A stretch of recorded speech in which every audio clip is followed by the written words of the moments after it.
एक नगर में केशव नाम का एक ब्राह्मण रहता था।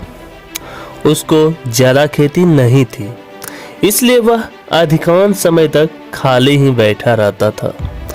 एक बार गर्मी के समय में अपने खेत पर वृक्ष की ठंडी छाया में वह लेटा हुआ था।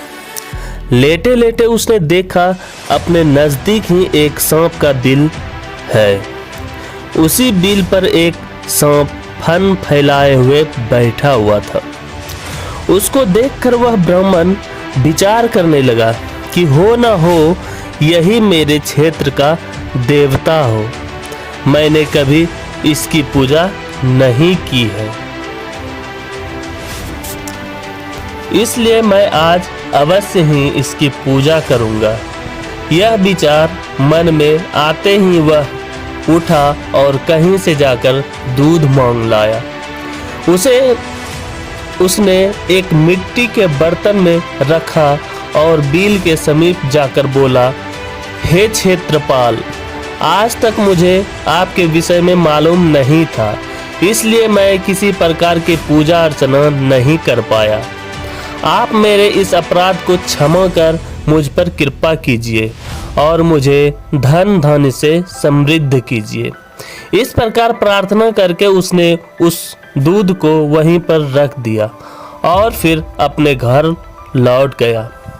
दूसरे दिन जब वह सुबह सुबह वहां अपने खेत पर पहुंचा तो सर्वप्रथम उसी स्थान पर गया।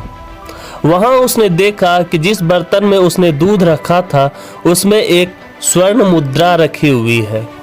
उसने उस मुद्रा को उठाकर रख लिया।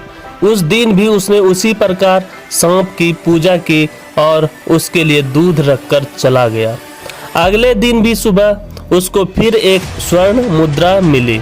इस प्रकार वह रोज उसका पूजा करता और अगले दिन उसको एक स्वर्ण मुद्रा मिल जाया करता था।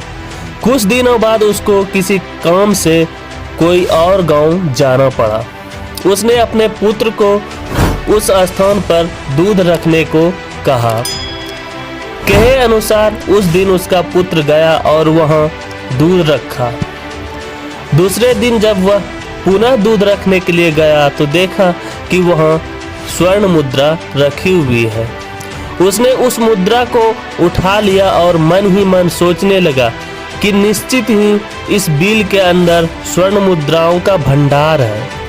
मन में यह विचार आते ही उसने निश्चय किया कि बिल को खोद कर सारी मुद्राएं निकाल लूंगा। उसे सांप का भी भय था। जैसे ही वह दूध पीने के लिए सर्प को दिया और सांप बाहर निकला तो ब्राह्मण के बेटे ने उस सांप पर लाठी का प्रहार किया, लेकिन लाठी उस सांप पर नहीं लगा। इससे सर्प नहीं मरा और सांप बहुत ही गुस्सा हो गया और उसने गुस्सा होकर ब्राह्मण के पुत्र को काट लिया, जिससे उसकी तत्काल ही मृत्यु हो गई। इसलिए कहा जाता है, लालच का फल कभी मीठा नहीं होता है। तो इस कहानी से हमें सीख मिलती है कि लालच बुरी बला है।